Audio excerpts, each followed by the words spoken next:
Welcome to 1305 Franklin Street. This building and the one adjacent to it are associated not only with one of Wilmington's most famous residents, but also with an absolute giant in the world of American art. Welcome to the Howard Pyle Studio. Born in 1853 in Wilmington, Howard Pyle is widely regarded as one of America's foremost illustrators.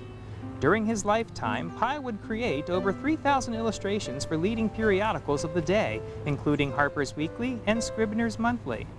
He would also illustrate over 200 texts, including The Adventures of Robin Hood and the story of King Arthur and his knights.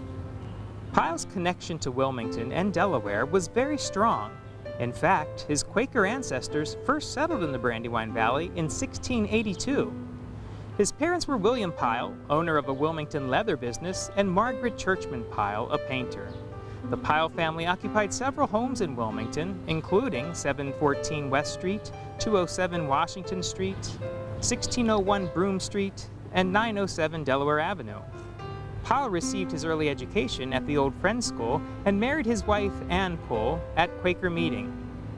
As an adult, Pyle would become an active member of the Swedenborgian Church of the Holy City. Pyle would often summer with his wife and children in Rehoboth Beach, trips that no doubt would partially inspire the landscapes depicted in Howard Pyle's Book of Pirates. Pyle's happy memories from his life in Wilmington and other parts of Delaware would long serve as inspiration during his prolific career as an illustrator. Howard Pyle opened this studio in 1883, and it was here that the great illustrator would create the masterpieces that would be admired around the world. While Howard Pyle was celebrated for his illustrations, he was also renowned as a teacher. Between 1894 and 1900, he would teach at Philadelphia's Drexel Institute. But in time, Howard grew frustrated with teaching students that weren't of his own choosing. He didn't feel that he had enough time to spend with the students that showed the most promise. Some would say he felt stifled by mediocrity. His solution? To build his own school where he could choose his own students. But the question was where to build the school. The answer was obvious. Right here in his beloved Wilmington, right next to his own studio. Pyle built a pair of studios directly next to his own, and between 1900 and 1910 operated the Howard Pyle School of Art. During this time, 75 of the country's greatest young illustrators, all hand-chosen by Pyle, would study under the master's tutelage, including such legendary artists as Stanley M. Arthurs, Frank E. Schoonover, N.C. Wyeth, Harvey Dunn, as well as dozens of other talented men and women. In the studios, Pyle mixed a weekly critique and instruction with studio time for each student. Astonishingly, Pyle did not charge tuition at the school. Instead, students paid a very modest rent for studio space and bought art supplies from Pyle at cost. In 1910, Pyle left Wilmington for Italy to pursue his new interest in mural painting. Tragically, Pyle died in Florence, Italy of Bright's disease, a serious kidney infection, in 1911.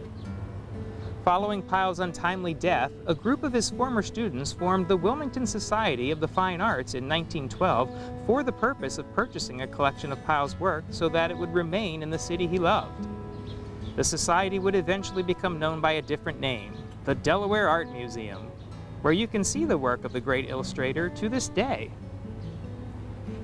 Today, Pyle Studio is owned and lovingly cared for by the Studio Group, a private organization of women that began in 1935 as a small group of friends who enjoyed painting together. In 1938, the group rented one of the studios at 1305 Franklin Street from Stanley Arthurs, one of Howard Pyle's star pupils who purchased the property from Pyle's estate after his death.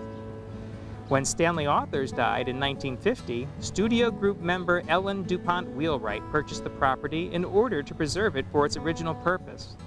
In 1964, the Studio Group, Inc. bought the properties from Ellen Wheelwright's estate.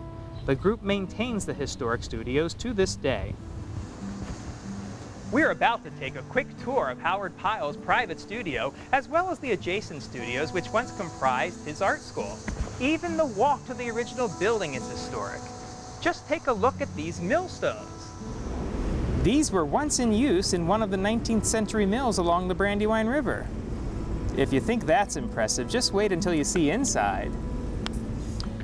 The main studio today is strikingly different in appearance from when Pyle occupied the space. Most noticeably, the interior has been painted white. Pyle originally insisted the interior be the color of telegraph poles, in keeping with the dark interiors typical of the Victorian era. The dramatic arches are original and resemble the interior of a ship, a pirate ship if you will, one of Pyle's favorite subjects. The Moroccan chests at the ceiling level were added by Arthurs after Pyle's death. Fireplaces throughout the building provided the only heat. Initially, there was no electricity. The space originally had 2 skylights, one with northern exposure and one to catch southern light. Only the northern one remains, which supplies plenty of the constant light desired by the artists who paint in the space today. This is the space where Pyle held his demonstrations and led critiques. When the original floor was replaced sometime after Pyle's death, a cross-section of a buttonwood tree was placed in the new floor to mark the exact spot from which Pyle addressed his students. Of course, this is also where Pyle himself painted, and nearby is one of the master's original easels. Just off the main studio is a small side room, which Pyle built as a studio for his sister Catherine, also an accomplished artist. Pyle's original office has since been converted into a small kitchen. Many other details of late 19th century architecture remain around the studio, including wrought iron hinges, bullseye windows, and Dutch doors. Back outside, a few steps across the courtyard take you to the studios that Pyle originally built for his private art school.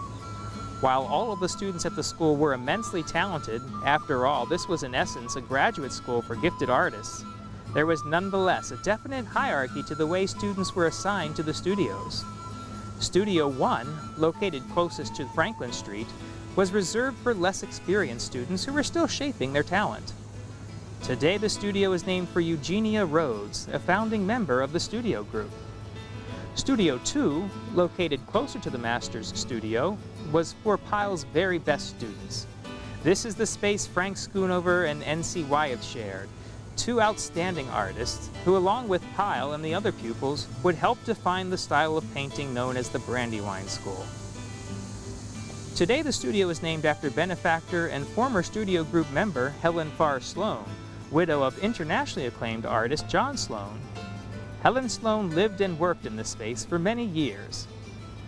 Today the studios are still in use by the 36 active members of the studio group, accomplished artists in their own right. The group still holds demonstrations once a week most of the year for their members, and sponsor workshops by nationally acclaimed artists. The studio group is now one of the oldest continuous painting groups in the United States. While open by invitation only, the group continues Howard Pyle's legacy of meeting the special art needs of the community. The group contributes to the Delaware Art Museum and the University of Delaware and awards scholarships to young students. The Howard Pyle Studio is also a frequent stop on Wilmington's monthly art loop. This concludes our visit to the Howard Pyle Studio. But before we go, I wanted to share with you 2 pieces of correspondence. One is from Howard Pyle to the president of Drexel Institute, written during his tenure there, and it reads, "I know of no better legacy a man can leave to the world than that he has aided others to labor at an art so beautiful as that to which I have devoted my life." And in another piece of correspondence written in 1906, the great illustrator said, "My life here in Wilmington is one of great happiness." Well, I hope you are happy now that you've had a chance to learn more about one of Wilmington's most famous residents. Join us next time on Where in Wilmington as we explore other great cultural resources and find new ways to share our common love of Wilmington.